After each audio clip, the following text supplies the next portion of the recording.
Can you guys see the picture? Protein bars, yeah. Okay. So there's 1, 2, 3, 4, 5, 6, 7, 8. You see the top of 9 there. A stack of protein bars, Fulfill. These are relatively new on the market. But it's interesting. It's very much a success story, business success story. Now, we'll talk about bars and stuff like that later on. But what's interesting about this is a success story by 2 guys who set this business up. Their background was not food. Their background was not confection. Their background was not chocolate. Their background was not protein. Their background was marketing. They worked in a marketing agency. And they set this business up. Which is interesting to me because it just shows that if you're really good at marketing, if you understand marketing, it can help you in other aspects of your business. But they were really on point in the way that they developed this product and launched it and got this business up and running. So we'll talk some more about Fulfill later on. It was acquired by, Hershey's? You know Hershey? Big American brand. It was acquired by them a couple of years ago. So they only came on the market about 6 or 7 years ago, and it was acquired by them maybe 2 years ago, something like that. So it's it's a new product and has done very well. So we'll talk about this later on. All right. So let me just check who we got.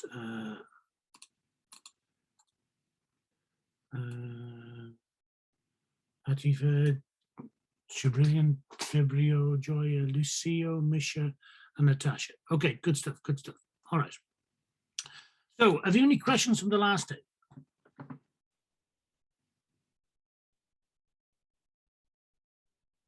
No? Everybody happy enough? What was what one lesson did you take out of the last class?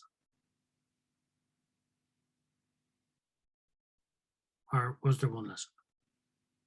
Well, you're talking about the business resources assignment mission. I'll turn it up.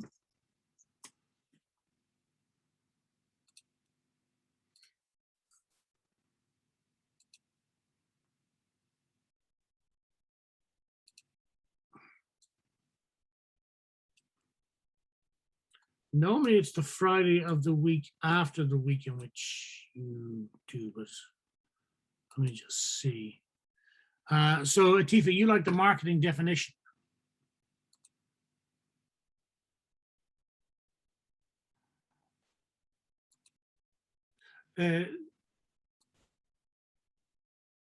So Atifa, our mission, it's on the August 13th.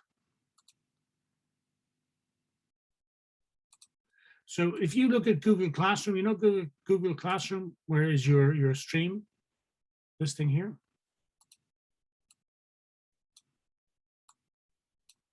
Okay. If you look at classwork, you'll see this is where various resources are included up there. But there, you'll see this one, final assignment for business resources. You'll see the due date is August 13th. There's the instructions and the various bits and pieces. Is that okay?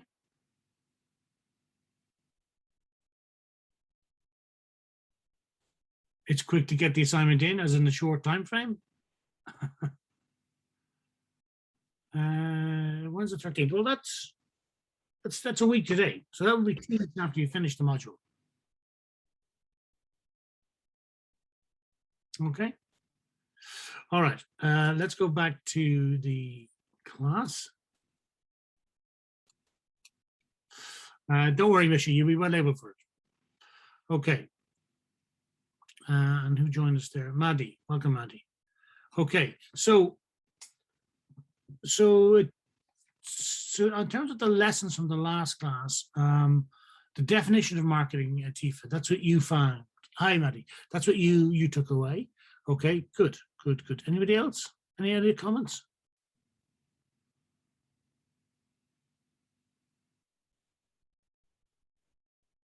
No?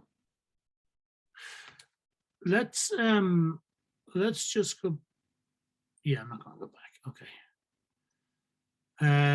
Coca-Cola, very successful in marketing. Yeah, Coca-Cola is a very successful marketing company, and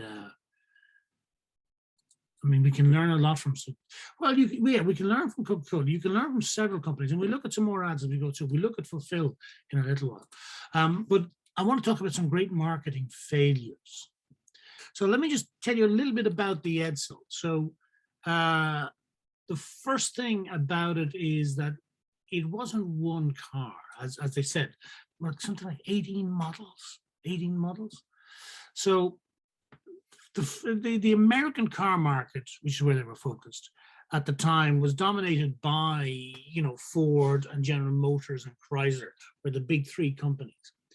But not every car, every Ford car was a Ford, not every General Motors was General Motors. They owned a series of brands.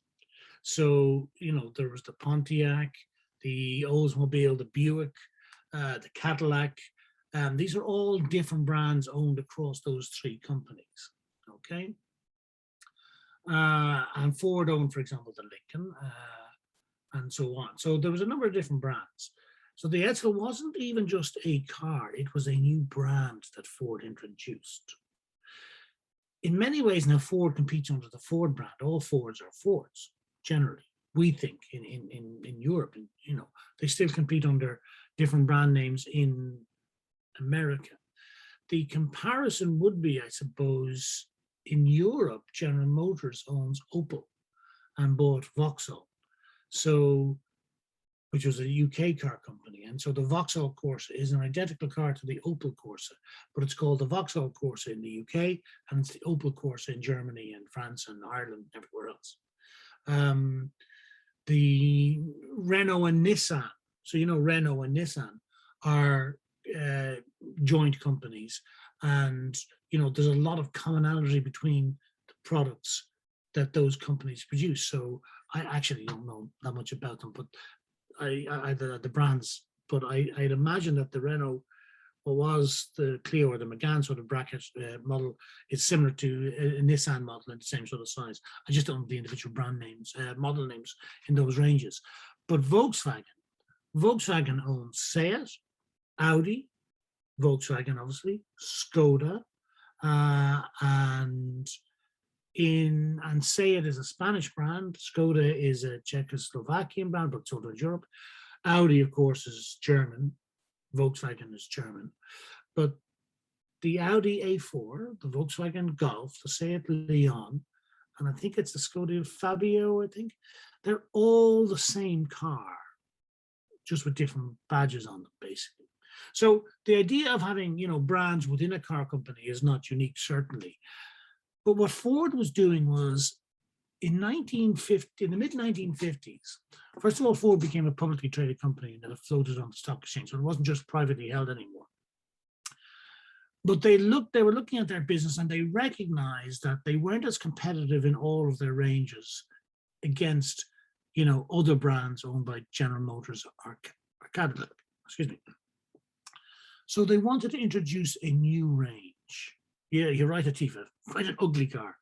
And they came up with this. They called it an E-car, which was experimental, but then they named it after Edsel Ford, who was the son of the original Henry Ford. Okay.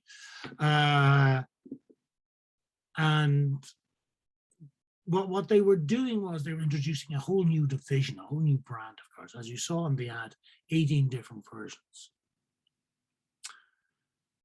Convertibles, station wagons, hardtops, 2 doors, 4 doors. And you're right, ugly cars all tended to be quite big. All right.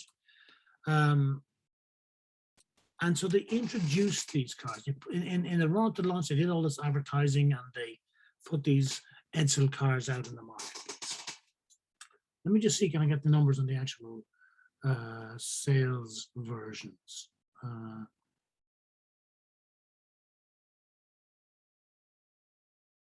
Okay, actually, I'll tell you what I'm going to do. I'm going to flick over to the wiki page because there's an interesting table here. So, for example, Ford had these brands in operation: the Ford, the Mercury and the Lincoln, and they were pushing the Lincoln up to being the top brand, like the so the way Volkswagen has Audi at the very top end Audis, they have Mercury, which would be the Volkswagens. They'd have Leon, which would be the Spanish or Skoda versions, and then some of the smaller Volkswagens in here. So Ford was introducing the Edsel as this new range in their product mix. And they had cars down here. So the Ford Galaxy, not the current one, also the original one at the time, the Ford Fairlane, there was the Mercury Park Lane, the Mercury Monterey, Mercury Medalist, the Lincoln Continental, the Lincoln Capri. Again, these are all old cars, but they were introducing these Edsels as a completely new range into that mix. But they got it all wrong.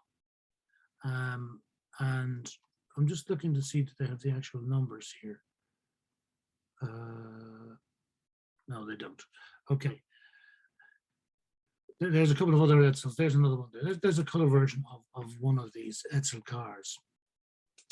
They sold very few. So they put a lot of money into designing, scaling up production. And if you think about a car manufacturing plant, you've got to build factories, you've got to put a production line in place, like we talked about under the business resources. You've got to train staff, you're going to produce these cars, and they're going to push it. They're going to produce thousands of these cars and push them out to dealers in the hope of selling them. That was the market at the time. And nobody wanted an Edsel. This was a colossal marketing failure by Ford. Because what they did was they designed a car that they thought would sell. They designed a range. They put together a plan. They put together a range based on this top level view of their business. That we have products here, we have products here, we have products here, we need products here. Let's make this product here. And in this, let's have this convertible, because we have to have convertibles. Everybody likes convertibles. We have to have a station wagon for the family version. We have to have this. And they decided to design these cars that they thought that the market needed, the market wanted. What they didn't do was ask people. They didn't do market research. They believed that they knew what people wanted. They believed that they knew, what would be a good car, what design features would make sense. And they designed these Ford Edsels. And they might have been engineering, they might have been quite good, I don't know. But they were big cars, bulky cars, lots of features, a little bit underpowered because they were so big and heavy, costing a lot of money, not fuel efficient. And in the late 1950s, it was a tough economic market. America was partially in a bit of a recession after the post-war boom. So people didn't want these cars. And they lost about $250 million in today's money because they couldn't sell them. I don't know. Well, I think if we go back to the price points they were at, let me just go back to, where did I have it? Yeah, here. So you're looking at that Edsel there. So if I go back to this piece here, here we go. So there's the price points. So at the lower end of the market, you could buy a car for $2,000. Okay. These cars were priced from $2,500 up to $3,700. Now there were more expensive cars in the marketplace, but I don't know what that. I don't know what what a dollar gets you in 1957. But you'll see there's a piece here: the wrong car at the wrong time. There was an economic recession, as we said, and they were introducing this brand new brand, this Ford Edsel range, to compete with existing products in a market which was suffering from an economic recession. So people are going to be careful with their money. They're not going to buy into new stuff necessarily as easily. But also people didn't like them. They weren't a good fit for the market. You would have at the top end of the market, the people who have money will always have money. So they were going to buy their Lincoln Cadillacs and so on. So they're Intercontinentals. They were going to buy the top end cars. The people in the sort of the Mercury bracket, upper middle class, generally that would hold up reasonably well. The lower range, the working class, would struggle by with second-hand cars and with lower price cars. Ford were trying to carve out a new niche with, if you look, there's not a massive price difference here between these two ranges here. They're trying to squeeze another new range in there with 18 models. 18 models. Now just think about this for a second. 18 models means that there's 18 variations of the car being produced, which means you need a production line. You may not need 18 production lines, but you need production lines that can produce different versions of the car. So maybe you've got a core production line for station wagons or 4 doors, another production line for 2 doors and so on. So there's quite a significant investment in the cost, the capital cost in scaling up production here. But I think fundamentally, it's an ugly car. Okay, now lots of cars at that time tended to be big. Some of them were flash. Like you see cars with tail fins, you get the white wall tires, all that sort of stuff. But just look at the amount of chrome on this. Okay. Let me go back to my slide that I'm looking at. So look at the amount of chrome on this, the big chrome bumpers, this big grille at the front. I mean, what's that doing? They're trying to create something new. It's a bit like build it and they will come. They didn't ask people what they wanted. They didn't do the market research. They didn't understand that people were hurting for money and that people were looking for certain things. People weren't looking to buy a chrome buster like this. Now, people might have liked a sports car. They might have liked to look at a Ferrari or a Ford Mustang would come later. So the classic mistake was they went off and they designed and they built and they put this car out there on the lots and nobody bought it. Very few people bought it. Obviously, some people did, but not very many. So it was a colossal marketing failure. It's noted as one of the big marketing failures. They did not design this product after asking people, what do you want? They went ahead and they designed a product based on what they thought people wanted. Do you see the problem?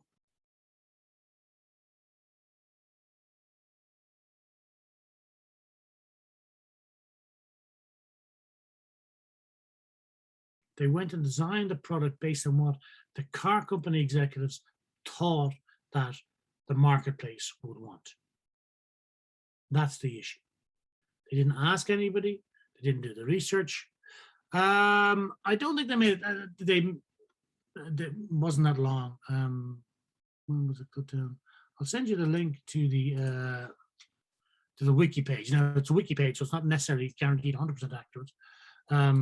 But from 1958 to 1960, so 3 years. 3 years is all.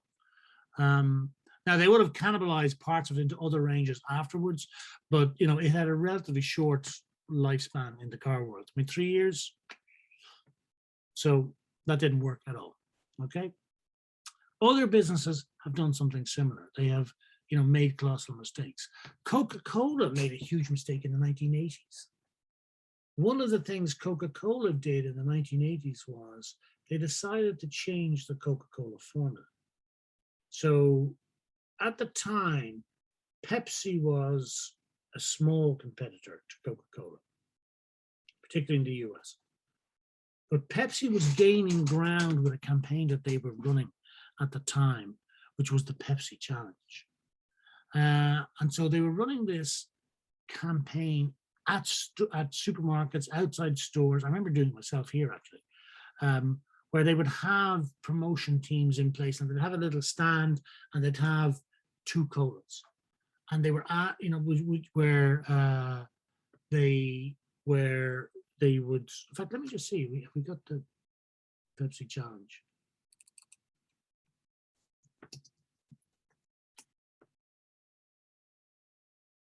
Okay, so let me do this.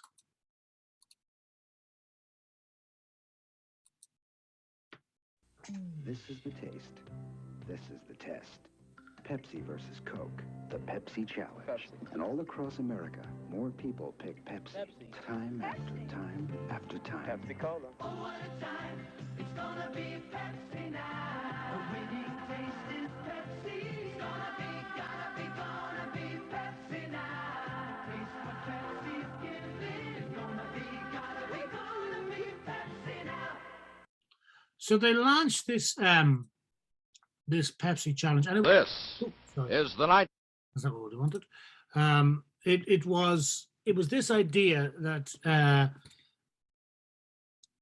I said, Pepsi was a small competitor. They ran this ballsy campaign where they went out and they directly took on Coca-Cola in the stores, and they ran these things. So you saw them lifting the box off. When it was here, it was like the bottles were in two little tubes, so you couldn't see them, and they'd ask you. You could go along. So I was a student, I was a kid, and they would, you would take a drink of both, and you would say which one you preferred. And notionally, they were doing this research all along the way. Who knew what the actual numbers were? It didn't actually matter. They were revealing to people what they preferred, and what they were finding more and more was, well, what they were explaining more and more was that people like Pepsi more. So this was quite an effective campaign. It was really in your face to Coca-Cola. And in one of the ways, it reflects exactly what market research should be: ask people what they want. But so Pepsi were doing this campaign, and they were making inroads. They were gaining ground. So Coca-Cola responded. They changed their formula. They looked at this and they panicked, and they said, well, maybe if more people like Pepsi, they're going to start buying Pepsi instead of Coke. So they looked at the formulas, they did some analysis, they looked at the drinks and everything else, and they decided to change the Coca-Cola formula to make it a little bit sweeter, because they figured that Pepsi was a bit sweeter. And so they ran this campaign to introduce this new Coke. And this was suddenly became a thing on the marketplace. Introduced new Coke as being, new and improved as a response. Didn't say it was a response to Pepsi, but it was. But again, like the Ford Edsel, they never asked people. That tells the story what they were about and why they did it. They lost 2.5 points in market share, which translates to what, $700 million in 1980 money. Okay, so they played with this formula to introduce this new Coke, and they launched this new campaign. Within months, old Coke was back. People didn't like the idea that and he alluded to it, and Ted Koppel, not Ted Koppel, what was his name? The newscaster at the start, Dan Rather, alluded to it, that Coca-Cola was a staple. It was an icon. It was one of those constants. And all of a sudden, Coca-Cola decided to change the formula because they panicked and responded to what Pepsi was doing and changes that they saw in the marketplace. So they sweetened it up and changed the formula. And they might have run their taste tests, and people might have said that they liked this new version, okay? But when they ran the campaign, people rebelled. Customers rebelled. They said, we don't want this new Coke. We want our old Coke. We don't want this. And, this led to a significant debacle for the company. And within months, they had two colas on the market. They had new Coke, and they ran a new campaign for classic Coke to reintroduce the old formula, the old product. And so in a sense, they were competing with each other. Now, that may have actually worked in the longer term, and that they created a little bit of a difference and having two brands in the marketplace, and between them might have taken a bit of a chunk off of Pepsi, but new Coke went away. Okay, so again, it was another marketing failure, just like the Ford Edsel. Business management making decisions without really understanding who the customer is, what the customer wants, what the customer needs, what the customer thinks about their products. Okay? Marketing failures, both of them. Does that make sense?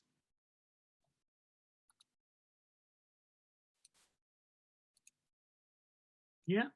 So you can look it up. I mean, I think he referred to it in the video, the Cola Wars in the 1980s, the Ford Edsel, two sort of famous marketing failures. There are others, but they're an example of arrogance is probably part of the equation, but it's just not joined up thinking. It reflects an old attitude to business, okay? And that's what I want to talk about for a minute before we get into market research properly. If we look at marketing orientations, the evolution of marketing theory, if we go way, way, way back, way before the Ford Edsel, back into the 1800s, we have a production orientation in business.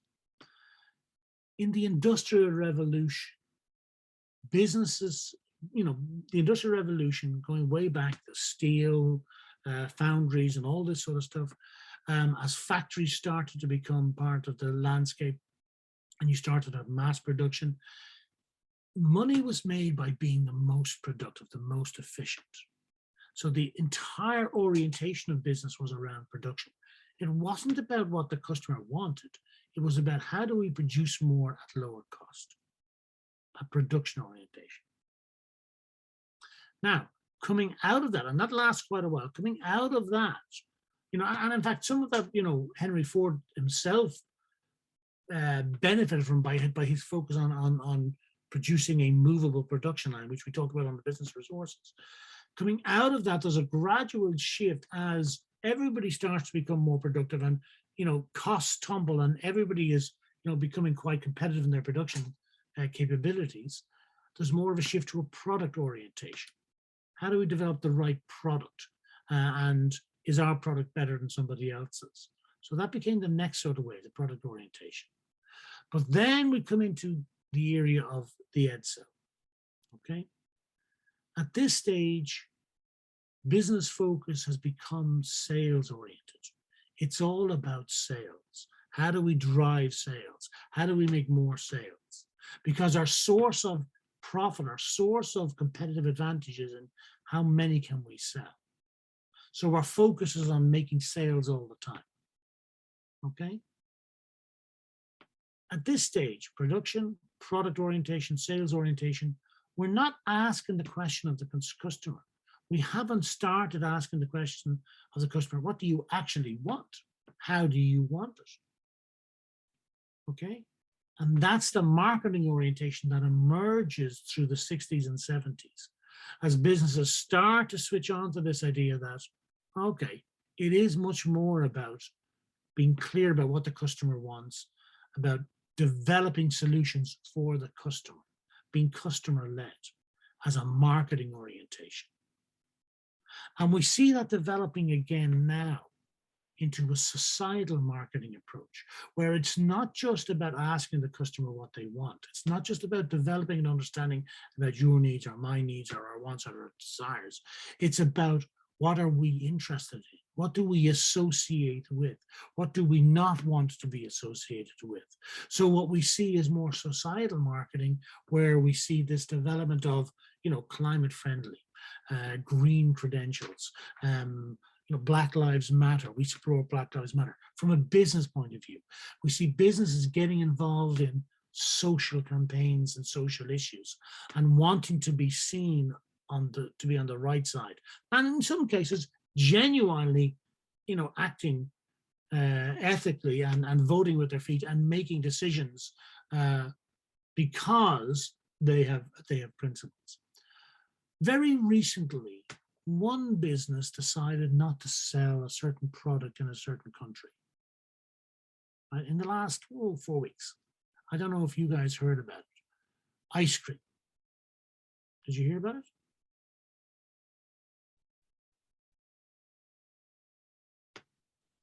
Nope. Do you guys know Ben and Jerry's?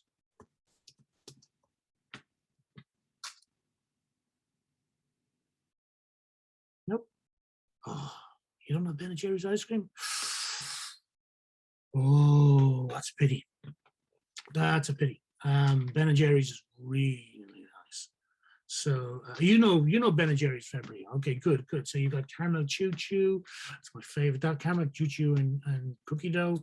So Ben and Jerry's is an American ice cream manufacturer, founded by two guys, Ben and Jerry, not related, but friends, in Vermont.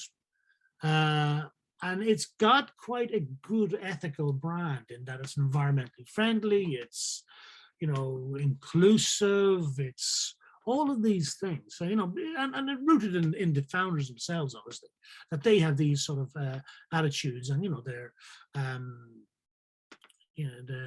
they would have stood up on various campaigns, supporting gay rights or supporting Black Lives Matter, all this sort of stuff.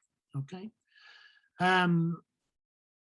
But in the last month, they made a decision not to sell, the two Jewish guys actually.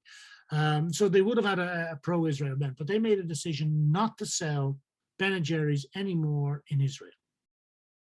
Okay? Because of part of the way Israel is treating the Palestinians. Now, I don't want to get into the politics of this, what's going on in the Middle East, because this is a multi-generational problem, and there are so many things wrong there in so many ways.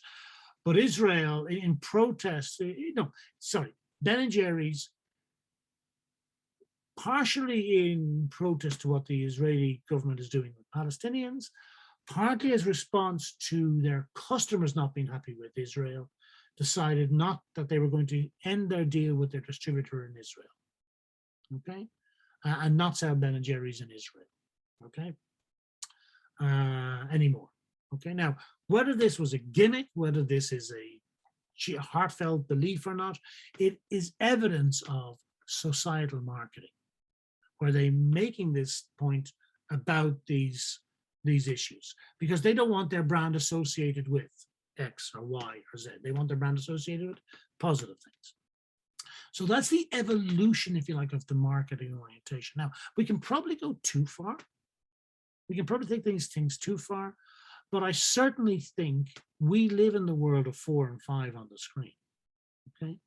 And, we're not going to be in business successfully unless we're plugged into our customers, unless we understand who our customers are, what they want, when they want it, how they want it, and what they're willing to pay for it.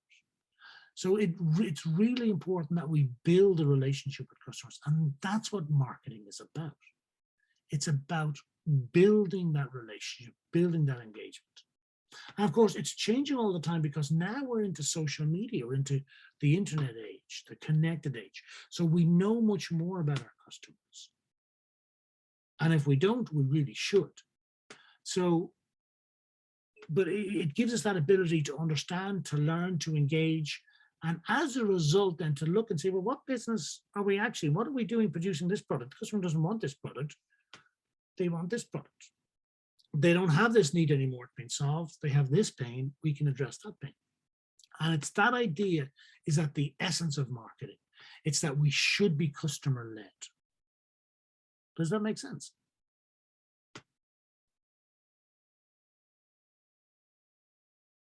Okay, and so that leads us on to the core marketing concept. This is the core marketing concept, right? The customer's needs, wants, and demands. That's where we need to focus. Okay. Now, we might recognize a market. We might recognize that that's a group of potential customers. We might recognize a market, say that that's a territory, which is an island. So it's a sort of a contained base for a product, not necessarily for service, because the service could be done over the internet.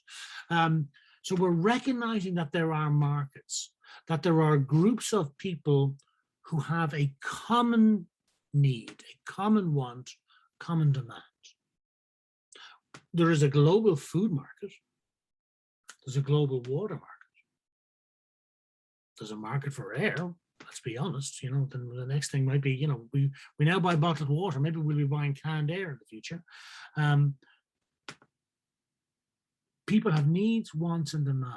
And our core marketing concept is about understanding where there might be a market and what are the needs, wants, and demands in that market.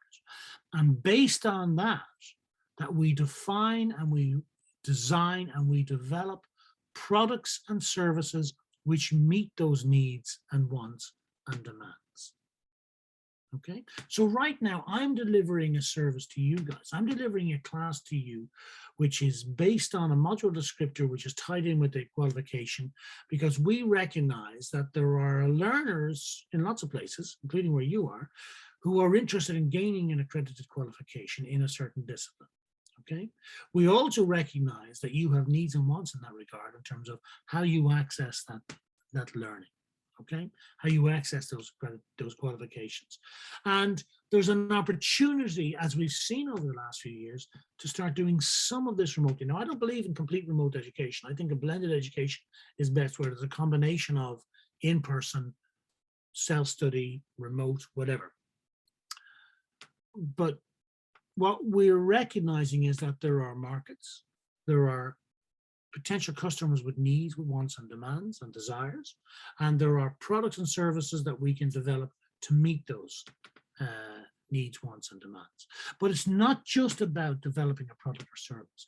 We have to make sure that the product or service we design and we develop for those potential customers and those needs and wants, etc., that it has the ability to add value to the customers, that it leads to customer satisfaction,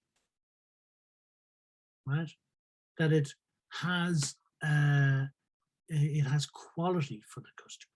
It's all well and good to design a product that will solve the customer's problem, but if the product that might solve the customer's problem doesn't add value to the customer, isn't really what they want, or is not going to lead to the satisfaction that they aspire to, we've got our design wrong.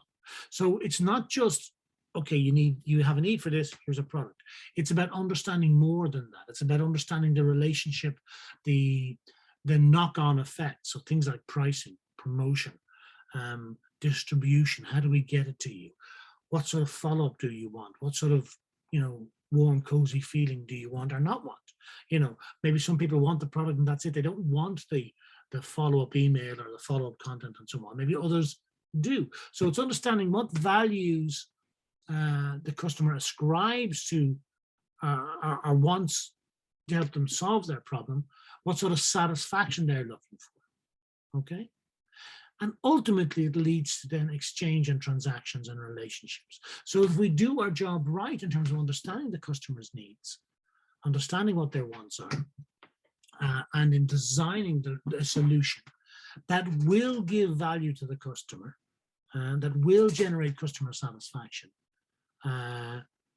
then we can have a transaction. We can make an exchange with the customer, because the customer will want our product, they will want the perceived value, and they'll be willing to pay for it. Okay? And as soon as that happens, we get to build a relationship with the customer, which hopefully leads on to more business in the future. That's the core marketing concept. And that's sort of based on everything we've said so far. It's that idea that we need to understand the customer, which is why we need to do the market research. Okay? Which is what we're going to talk about in a minute. All right? If we get this marketing concept, if we understand this, we're in a much better position to design a marketing mix to make it happen. So what do we mean by the marketing mix? It started off with what's known as the 4 Ps: product, place, price, and promotion. And the idea is that if we've done our market research, if in line with this marketing concept, if we've done our market research and we've designed the solution for the customer, the product or the service, we could call it a service either, that we clearly understand the place that the customer wants the transaction to happen, where they want to use the product, that we understand the price that they're willing to pay and we have priced our product accordingly, and that we understand how best to reach them in terms of promotion. Is it TV advertising? Is it cinema advertising? Is it direct email? What is it? Because those are the elements. As we get to know the customer, we're trying to figure out what is the right mix of those elements to enable us to penetrate this target market and to build share in this target market. So it might be that the customer wants the product, but they don't want to go to the store to get it. So we have to have a distribution strategy.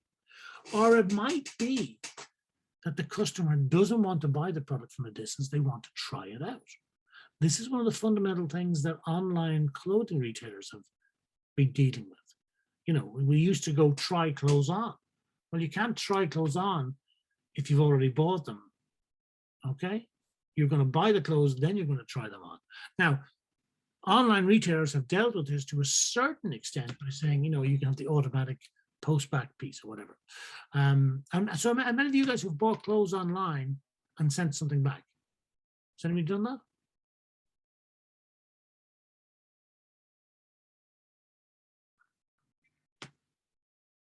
Anybody bought clothes online and sent it back?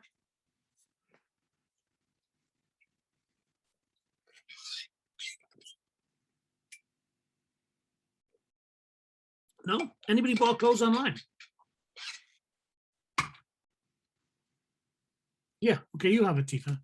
But you get it right first time then, right? Yeah? Okay. So nobody's actually sent clothes back, have they not? Okay. Okay. I've never done it myself, actually. I used to do some work with a girl I know, and she was getting married. So this is bad. She was doing her shopping, figuring out things. She was buying stuff, getting it delivered to the office because that's where she was there every day. And then she was sending like 60 to 70% of it back. She was just using it as a way to try and figure out what she wanted. Now, I couldn't get my head around it myself, but, and this is why I don't understand how some of those retailers make money, because they're covering some of the costs. But she was, it can be a long process. She had figured it out. Stuff came in, she took it home, she tried it on, she didn't like it, she bagged it straight away, and then went to drop it off again. I mean, some of them had done some sort of, drop-off points or deals with some distributors or postal courier companies or whatever. So they were making that process easier because they wanted transactions. I just don't understand how they make it work for them. But anyway, that's part of the problem. They're recognizing that in order to compete with a retail store down the street, they have to have an element that enables the return policy. Okay. Now, the pandemic has changed that to a certain extent, but it is that idea of understanding, well, how is this going to work? How does the customer want it to work? How are we going to deliver the product? Where are they going to use it? Where are they going to get it? Do they expect to pay? Do they expect not to pay for distribution? Or are they willing to pay for distribution? And what you notice is most things that you buy online, the pricing is all there. And when you buy the price, your delivery cost is extra, unless it's above a certain level, okay? So you're part of you're sharing in the process in some ways, because you're buying the product, but you pay for the hassle of the distribution. They'll enable it for you, but you pay for it. So, these are some of the ways that businesses have adopted. But it is, what is the marketing mix? What is the balance in all of these things that works with this particular market? That's the challenge. And we can only work out what the best marketing mix is, what the optimum marketing mix is, if we have a marketing orientation and we've done our research with the customers. Does that make sense?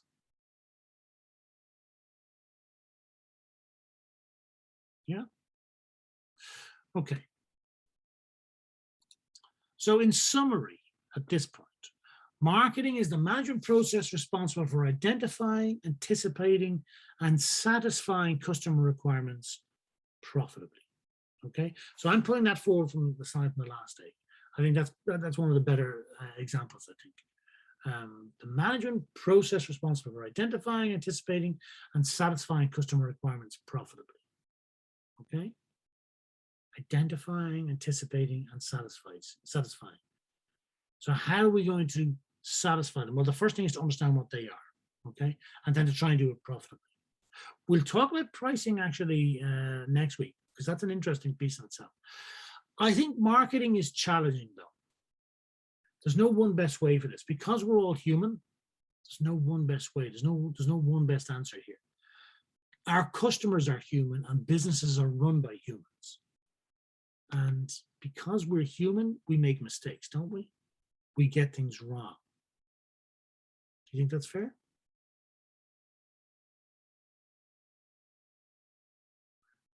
And we make those mistakes because we're human, because things aren't black and white. Okay? Emotions play a part, relationships play a part, perceived insults play a part. I mean, we make mistakes, we infer things, we see things differently. All of those things makes it complex. Marketing used to be easier because there was only a few channels where you could reach a mass audience. So when I was a young kid, there was like 4 or 6 TV channels that we could choose from. How many TV channels do you guys have access to?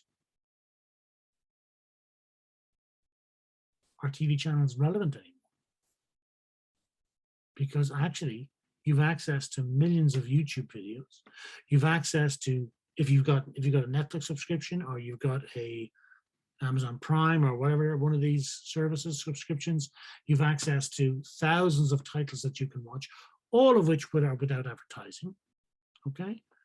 So the world has changed, and businesses need to recognize that and respond to that, which means you've got to figure out, how do we relate to micro markets almost? Okay? And this is part of the challenge. Yeah? Okay, so when we talk about Tesco, so the products, like we had there, the company's products, okay, on the one hand, it's food. So we might talk about fresh, hopefully fresh, vegetables, meats, as well as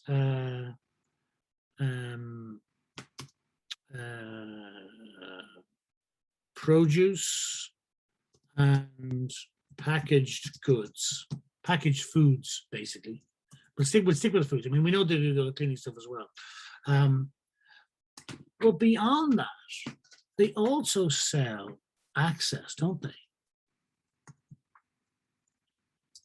As in local. Okay?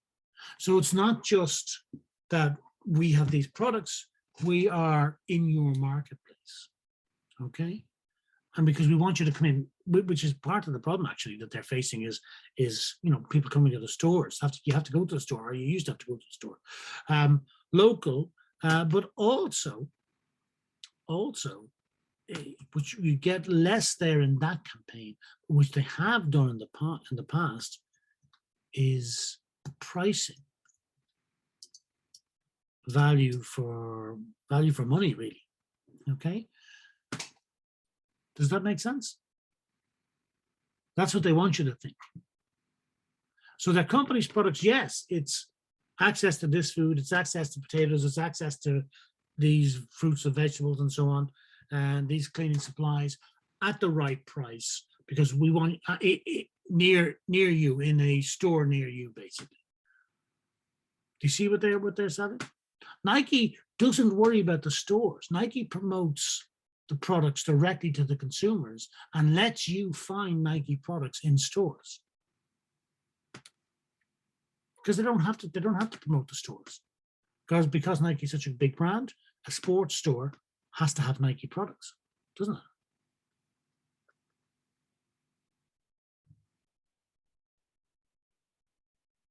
Yeah. Is this approach working? Is it working for Nike?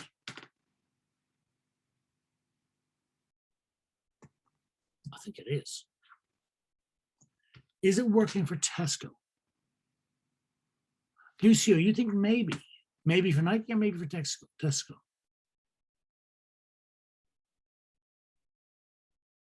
Maybe for Nike. Okay.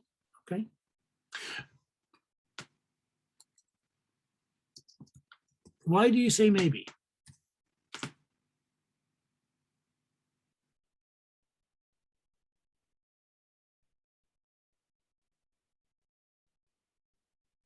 Because I think with this, we never know until well after the fact if something is working or not. When we're in it, we can't necessarily say unless we're plugged into the metrics. And we don't know if it could have done a lot better because, of course, there's this human aspect. Nike has been phenomenally successful, and it's a very profitable company. So it's doing something right. Could it be doing better? Could it be doing more in terms of, the sweatshops and the slave conditions that apparently are certainly used to be in existence in some of the factories that makes Nike's products in some places? I don't know. But it certainly has market share. And they still seem to be able to sell a pair of sneakers for like $200, which I don't get, but they are. Okay. Is it working for Tesco?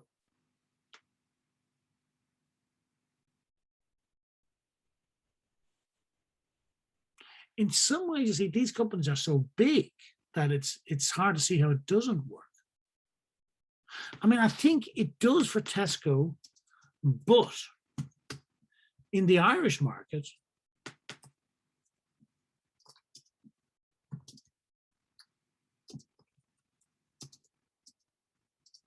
has been losing market share for 20 years. Now, slowly, but they are losing market share. Okay? So they're continually trying to be competitive, but they are struggling against Lidl and Aldi, who came into the Irish market about 25 years ago. So Tesco has been losing market share in general. Maybe some years they're up, but generally they've over 20 years, they've lost market share in Ireland. Okay. So maybe what they're campaigning about is protecting what they have. Okay. And what we see is that Tesco is introducing some new initiatives. Even before COVID, was introducing new initiatives as a way of trying to change what they were about. So I don't know if you guys have, I don't know what they call them, Tesco. It's like a smaller version of Tesco's in built up areas now. So they've introduced these in Dublin. So these are like half-size Tesco stores, but they're in, highly dense areas. So in other words, you don't have to drive to Tesco anymore. Now there's one you can go to get your groceries from. And they're competing with the guys who are taking market share off of them. Yeah, because what we want to do is we want to know our customer. All right. I'm conscious of time, so I'm not going to get in. I don't want to start this now. I do want to talk to you about Dollar Shave Club, and I do want to talk to you about Fulfill. This is the bar that I showed you at the start of the class. The reason I want to talk about these guys is, as I said, this was started up by two marketing people, and they realized that there was a gap in the market, in the sports snack market.